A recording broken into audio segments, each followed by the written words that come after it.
My name is Cece. Most of the time they just call me Taylor's mom. When I found out I was pregnant with Taylor, I lived in New Orleans. So I was studying pre-pharmacy at XULA. I was in labor. My water broke at like 8 something in the morning. I checked myself in the hospital at 11. I was in labor until 11:52 at night.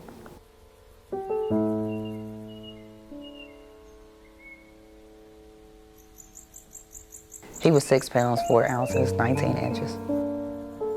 I cried. I never cried tears of joy in my life. I didn't know what was like. They handed him to me. It was so funny because when they handed him to me, I remember the nurse. She was small like I am. But when she placed Taylor on me, I was just staring at him. He had like these big, pretty brown eyes. His eyes were lighter. And I was just staring at him like, okay, you got my nose and you got my bottom lip. And I was like, well, you got your dad's hair. And I was cracking up. I'm like, where did you get these eyes from? And a minute later, like, it was just tears running down my face. And I asked the nurse, I'm like, why am I crying? And she was like, huh? I'm like, why am I crying? My face is, flooded with tears. And she was like, those are tears of joy. And I was like, this is never, I've never had this happen to me before. And she was like, really? I'm like, no, like, this is all new to me. He was a mommy's boy from the time he came out.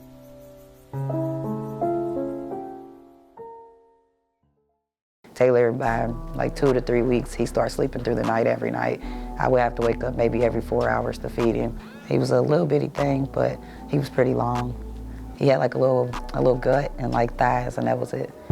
Taylor was very lax, and he was always real chill. As long as I had him propped up, he would sit next to me and watch TV and stuff. As long as he had his eyes on me, he was fine, or if he knew I was near, he was fine. Like, I just couldn't be too far away from him. But Taylor, he was the type of baby, when he woke up, he would wait on me to wake up every day. He wasn't crying, screaming, holler. He would lay in his crib and chill, and then once he seen me rise is when he would stand up and let me know, like, okay, you can get me out of here now. The first time I met Taylor is when he came to my house. I met him and Sierra at the same time. They came to my house. He had on his leather jacket.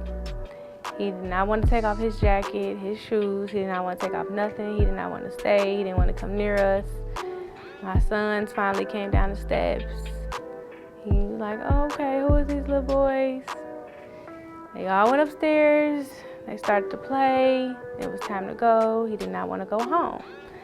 So right then and there, they clicked, and that was the first time I met him.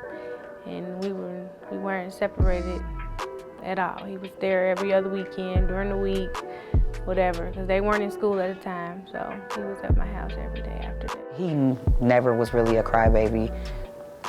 He was kind of like demanding once he got to be like 18 months, because I remember by 2 years old, he would go walk and open up my refrigerator and bring me the gallon of milk, and I'm like, dude, you're like this tall, like, how are you bringing me this gallon of milk? Like, how are you even ever, able to open the fridge or carry it? And he would just wake me up like, mommy, and just be standing next to my bed with the milk. I'm like, dude, we have to put a lock on this fridge. Like, one day he might, climb in there, which luckily he didn't. My youngest son was drinking a bottle, so he was a baby. He was falling asleep in the chair, tilting his head down, and here comes Taylor trying to pick him up, walking with my baby. Taylor is small himself, skinny, about to drop my baby. That was probably one of the funniest things we seen, because he just knew what he was doing. Like, I got him. Throughout the summer, I would notice he would have this limp. It was like a recurring limp, but I started paying attention at any time, like, it was a very slight limp that you didn't even pay much attention to, but because I know my baby's walk, I would catch it all the time. I started paying attention whenever the limp came, he had a fever. It was 3 weeks before his 3rd birthday. Anytime a doctor comes in to give you a diagnosis, it has to be the attending or the head doctor. From the test results that we had got, he had a bone scan. When your children are admitted into Children's Hospital, it's a card they put in the door, and it says like the child's name, the parent's name, and it's like a small questionnaire, and it'll ask like, do you want to be admitted into rounds in the morning? If you're asleep, would you like for us to wake you up? I woke up and they were in my room already waking me up like, hey, can we talk to you? So I already knew. So I figured like whatever they're gonna tell me is pretty serious. The questions that I was posing to them is what let me know that Taylor had cancer. Keep going. Come on, give yourself a little push. Look at mommy like you do it. Keep going, keep going. Okay. All these cracks make me. Come on, baby. Put your feet. Okay. Remember, put it flat. Put your feet on there flat. Give yourself a little push up. Ready? Come on. Come on, push. Push him forward. Come on, keep going. Keep going. Keep going. Look at me while you do it. Keep going. Keep going. Go ahead, go ahead. Oh, you got poop on your wheels. All over that wheel. That's disgusting. You made it. You didn't push. You made me push you. He never experienced school. He went to a home care provider from the time he was 9 months. Unfortunately, due to his diagnosis, he was never able to go to school. It was hard because I had to stop doing what I was doing a lot of times so I could be there for him and Sierra. Considering he had a panel, so the type of results that the type of tests they did were extensive in the hematology clinic. He was being seen there from like 9 months or a year up until he was about 2.5 years old. He had got maybe 4 to 5 different test result panels that said like they were on the abnormal line. So at one point in time, he was diagnosed with von Willebrand disease. So because his test results were always like borderline, they diagnosed him, but they never said like, oh, you know, we're gonna treat him. In maybe August of 2013, they said, oh, he's clear, you know, he didn't need to come back. He had got 1 full test panel that said that he was fine. So the next morning, we woke up and his whole right leg was immobile. Like he got up and, like say the first day the limp was like this, he got up and was dragging this one whole leg. I let him walk around my house for like 20 minutes thinking like, you know, maybe he has a charley horse. A 2-year-old can't tell you what a charley horse is. So I rushed him to the ER. It seemed like he was in pain, and she was like, he was telling me it didn't hurt, but she was like, you can tell he could barely move that leg, like he was dragging it coming through the doors. He got seen by a hospitalist, by a rheumatologist, a podiatrist. The hospitalist told me that they didn't know what was going on, so that's why they were calling the podiatrist and the rheumatologist. The rheumatologist is a bone doctor. They told me that they couldn't find out what was going on. And she told me, well, because his left leg was 1 centimeter longer, it was causing him to drag that right leg. And in my head, I'm thinking like, do I have idiot written across my head?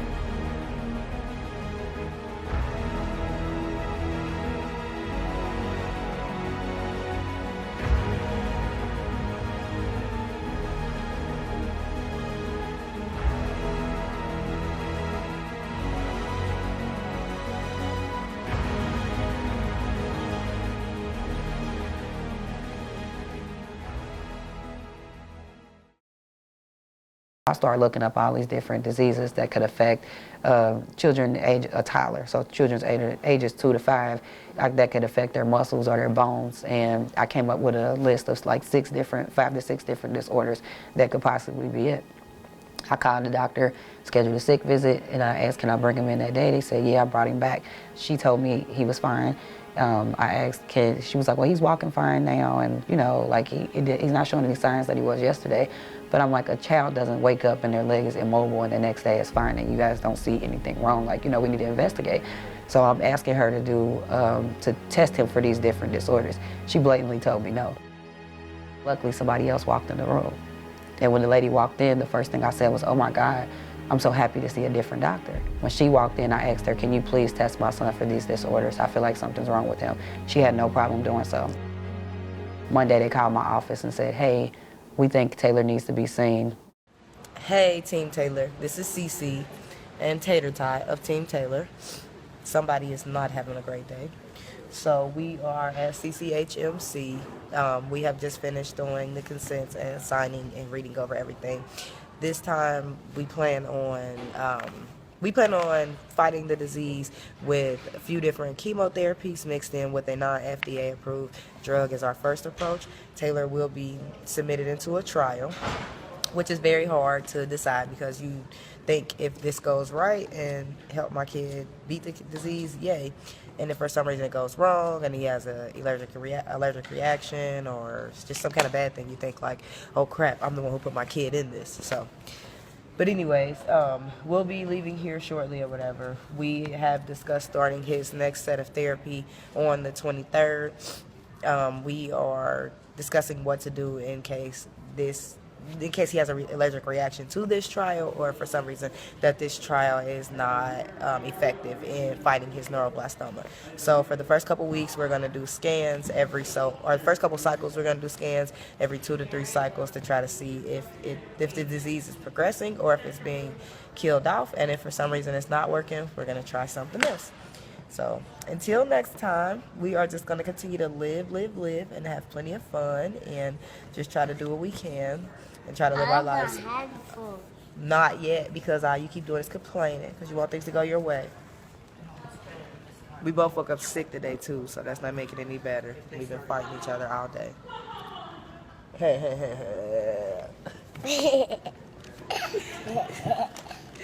But anyways, thank you guys. Thanks you guys for staying updated with Team Taylor and for all the prayers and concerns. Sorry that I have not been as responsive still to all of the news and to all of the notifications about the most recent news post that I keep putting up. I will get back to everyone, just give me time. We do have a lot going on. But thanks. Later, Team Taylor. Oh yeah, baby, Boots the Collins here, Bobby. And I'm here with Team Taylor. I will never forget this conversation. He was 3, and we celebrated his 3rd birthday at the hospital.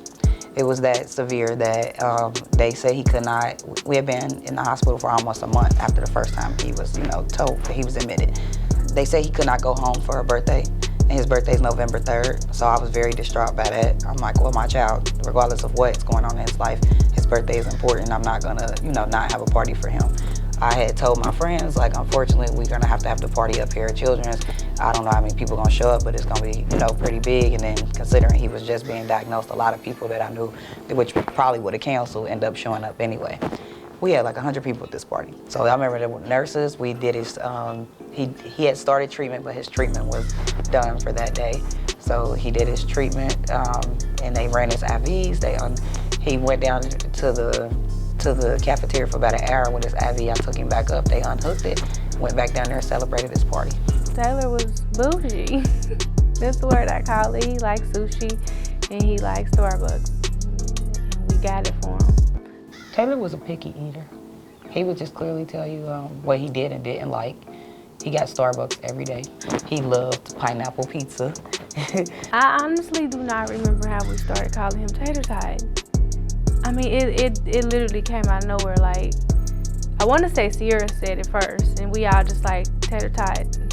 He was the biggest fan of Ninja Turtles. He had his phases where he went from like big boy to like his baby moments, because he watched a lot of cartoons. Now, that's nasty. You trifling. If you touch me with that booger finger, stop! Bro, go! Go! July 2nd of 2014, like I said, he got his cancer scans like I think they were every 8 to 10 weeks. So they let us know his progression and how the treatments were working.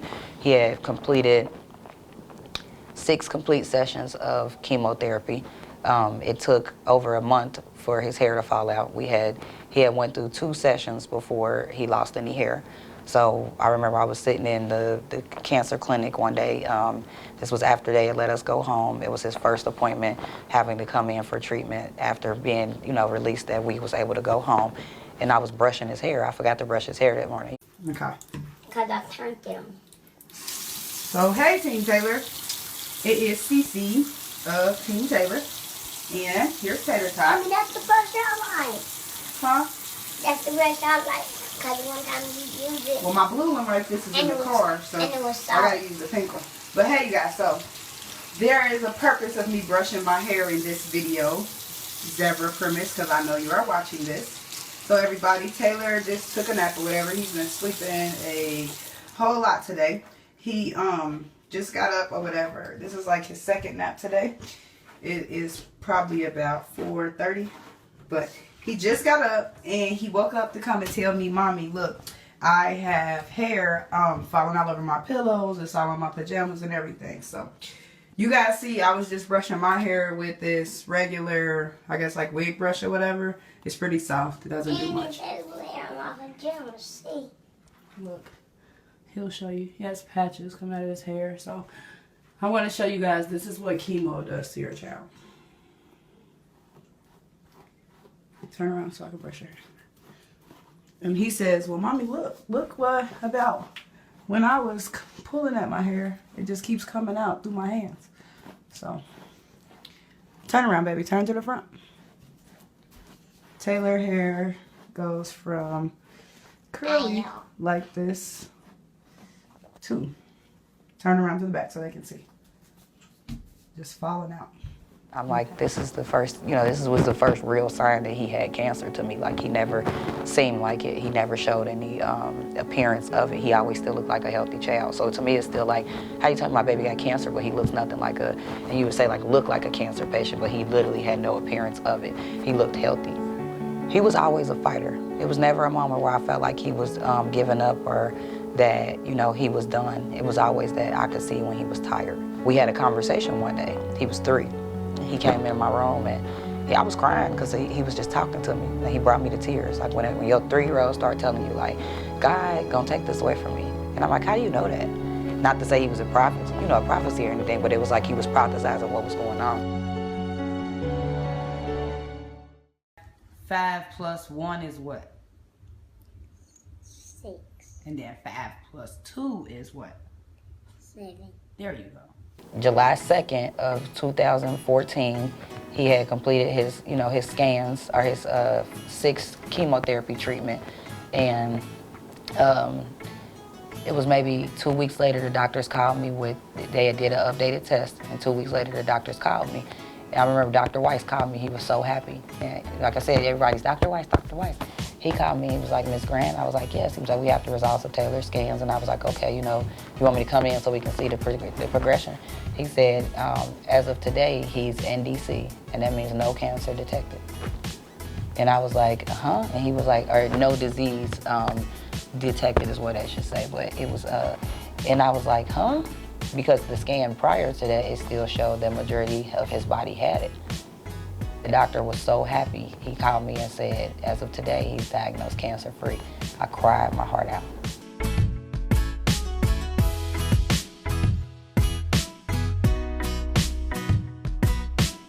We got to go to Florida, so he got to go to Orlando Studios, and he got to go to Disney World and stuff. And down there, I noticed he was just a little more lethargic than he had usually been. He seemed like the park was just too exhausting to him, and it seemed like the weather was affecting his moods a little bit. And I'm like, but they had already told me, like, you know, we have cancer scans coming up. We're gonna schedule them for the week that you guys get back. And I'm like, fine.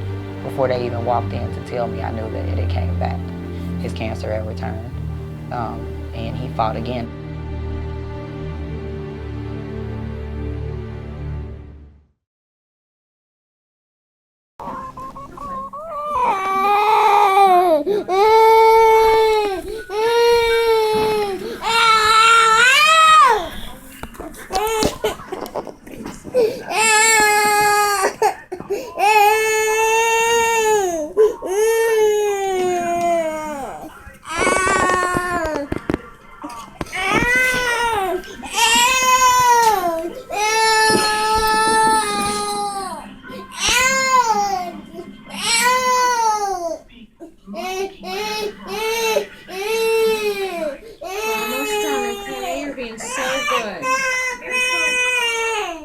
You don't want my hand?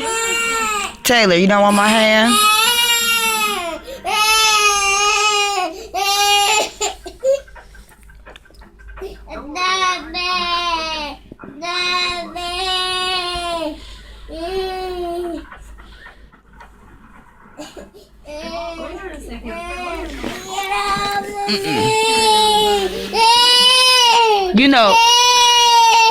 You know you gotta move your hand, Taylor. Stop.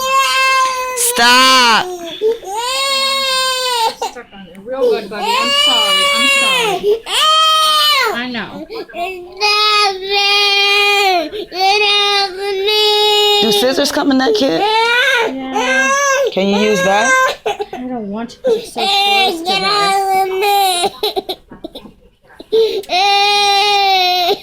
this. Well, that look like the scab has closed around it, though. I know.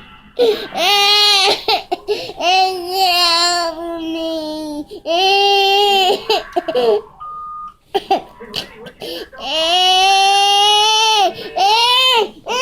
have to use a little bit of scissors. Okay, buddy, hang on just a minute, okay?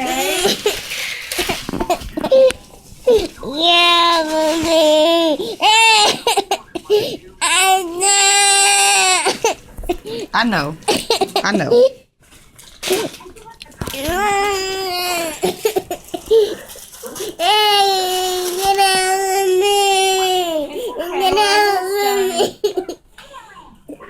I'm sorry, Taylor.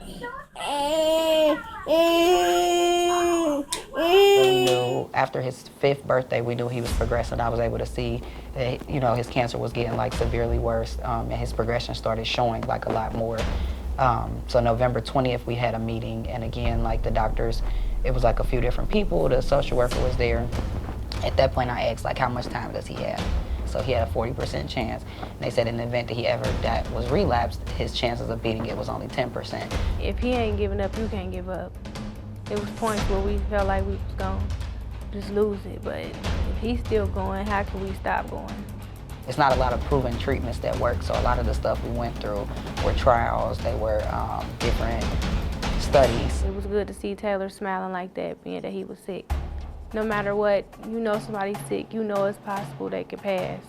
It's still gonna hit you the same way.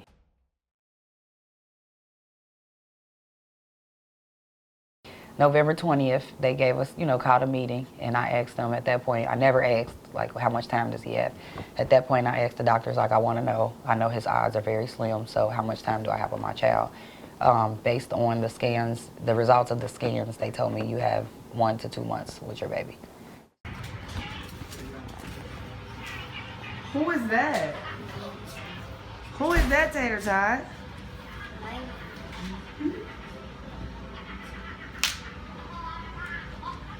Say hi. He can't really stand. His legs hurt real bad. You have to bend down and give him a hug. Are you happy to see Mikey? Give him a hug. Is that your turtle? Is that what turtle you are? Tell him. Tell him your name. That Sunday morning, the mayor had came to our church, and I didn't know. He had presented January 3rd, 2016 as officially Taylor Aiden Grant Day in the city of Cincinnati. So he wanted to recognize my son for the fight that he had put forth, as well as recognize myself for all the work we did in honor of kids' cancer. I needed as many people as I could to pray for my son, and that's exactly what happened. I didn't expect us to go as far as we did. We ended up going national with our story. I know within a year we had crossed over 20 states with our story. Hey Team Taylor, this is Cece and Taylor. So I asked Taylor and he said it's okay to post an update. We haven't posted any pictures or videos. What you say? His gums had got so swollen that they started to build up, and then eventually the gums on the inner parts of his mouth, they covered over his molars and they covered his tongue.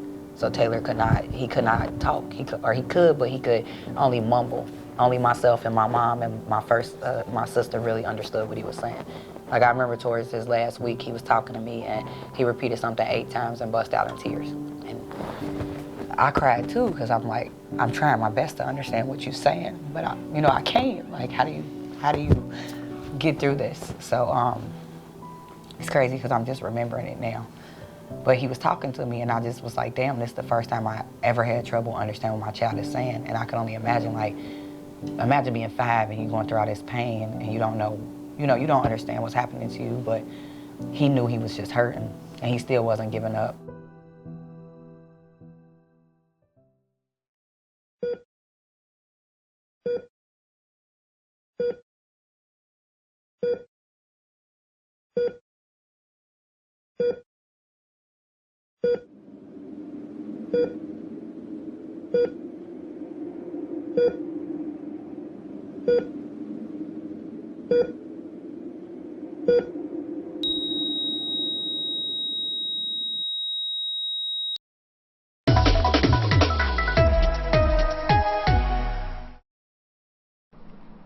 A steady stream of mourners filed into the Corinthian Baptist Church, while others lingered, sharing a moment, a memory, a warm thought of a little boy lost too soon. Brown and orange. Taylor Grant lived his short life in bright colors while fighting cancer. I'm thankful that I at least had 5 years with him. He's the best thing that ever happened to me. His family said Taylor loved the Ninja Turtles and dreamed of becoming a superhero. Through his struggle, he became a hero and an inspiration to others. And people have come by and made anonymous donations from a mother to another mother, you know, and I said, wow. At 5 years old, Taylor Grant passed away after a years-long battle with neuroblastoma. Like I said, I thank God that I did get my time here with them and that we were able to, you know, change lives and inspire others and to show them our story. If anything should happen, know that you'll be alright. Know that you'll be times like these when we embrace our children. It's times like these when we are really made aware of how devastating cancer can be from not only an adult standpoint, but particularly from a pediatric standpoint with the children. Promise I'll be alright. Promise I'll be alright. Promise I'll be alright.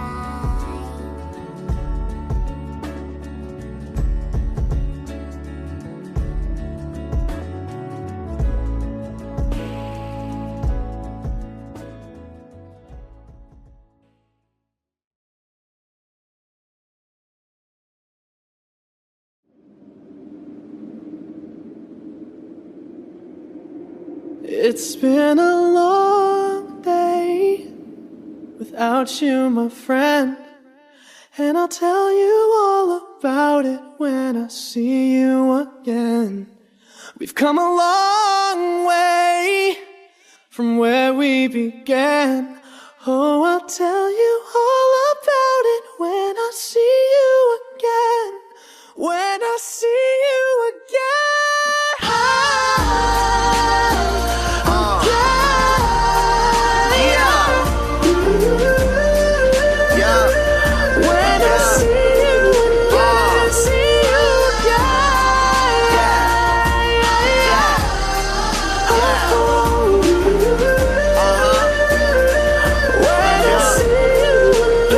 It's been a long day without you, my friend, and I'll tell you all about it when I see you again. We've come a long way from where we began. Oh, I'll tell you